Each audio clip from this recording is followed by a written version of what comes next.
बहुत समय पहले की बात है। पहाड़ों और घने जंगलों से घिरे एक छोटे से गांव में दीनू नाम का एक गरीब लकड़ी तोड़ने वाला रहता था।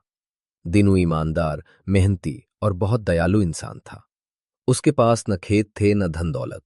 जंगल से लकड़ी काट कर बेचता और उसी से अपनी बूढ़ी माँ का पेट भरता था। दीनू रोज सुबह सूरज निकलने से पहले उठता, माँ के चरण छूता और अपनी कुल्हाड़ी लेकर जंगल की ओर निकल जाता।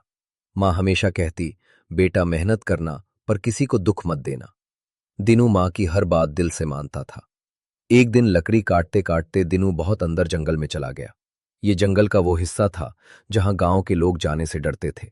कहते थे वहां कुछ अजीब होता है। अचानक दिनू ने सुना, बचाओ बचाओ। दिनू चौंक गया। आवाज किसी जानवर की थी। वो आवाज की दिशा में गया तो देखा एक बंदर शिकारी के जाल में बुरी तरह फंसा हुआ था। उसकी आंखों में डर और दर्द साफ दिख रहा था। दिनू ने बिना सोचे समझे अपनी कुल्हाड़ी रखी और बोला, डर मत, मैं तुम्हें अभी आजाद करता हूं। दिनू ने बड़ी सावधानी से जाल काटा। बंदर आजाद होते ही उछल पड़ा, लेकिन भागा नहीं। वो दिनू के सामने खड़ा होकर सिर झुकाने लगा, जैसे धन्यवाद कर रहा हो। तभी अचानक हवा तेज चली, जंगल चमक उठा और वही बंदर चमकदार रोशनी में बदल गया। दिनू डर गया और तभी एक गूंजती हुई आवाज आई, दीनू डरो मत, मैं साधारण बंदर नहीं, जादुई बंदर हूं। तुम्हारी दया ने मुझे प्रसन्न कर दिया है। जादुई बंदर बोला, मैं तुम्हें 3 वरदान देना चाहता हूं, लेकिन ध्यान रहे, वरदान सोच समझ कर मांगना। दिनू सोच में पड़ गया। उसने धन, सोना या महल नहीं मांगा। दिनू बोला, मेरी मां कभी भूखी न रहे। मुझे इतना बल दो कि मैं मेहनत कर सकूं। मुझे सच्चाई के रास्ते से कभी मत भटकने देना। जादुई बंदर मुस्कुराया, तुम सच में महान हो दिनू। जादुई बंदर बोला, जब भी तुम सच्चे मन से मेहनत करोगे, जंगल तुम्हारी मदद करेगा। इतना कहकर वो हवा में विलीन हो गया। उस दिन के बाद दिनू की जिंदगी बदलने लगी। वो जितनी लकड़ी काटता, वो अपने आप सूखी टहनियों में बदल जाती। पेड़ कटते नहीं थे। गांव वाले हैरान थे।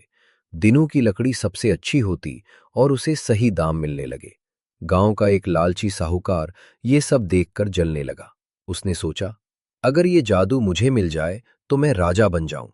वो दिनू के पीछे जंगल गया और जानबूझकर एक बंदर को पकड़ लिया। चिल्लाया, जादुई बंदर बाहर आओ। लेकिन कुछ नहीं हुआ। तभी जंगल में भयानक आवाज गूंजी, जादू दया से मिलता है, लालच से नहीं। अचानक आंधी आई। साहूकार डरकर भाग गया और फिर कभी जंगल में नहीं गया। लोग भूखे रहने लगे। दिनू का दिल टूट गया। वो जंगल में गया और बोला, हे जादुई बंदर, अगर तुम सुन रहे हो तो मेरे गांव की मदद करो। अचानक वही रोशनी फैली। जादुई बंदर प्रकट हुआ। दिनू, ये आखिरी परीक्षा है। क्या तुम अपना सुख गांव के लिए छोड़ सकते हो? दिनू बोला, हां, अगर मेरा गांव खुश रहेगा तो मैं भी खुश रहूंगा। जादुई बंदर ने जमीन पर हाथ मारा। आसमान में काले बादल छा गए। तेज बारिश होने लगी। सूखी धरती हरी हो गई।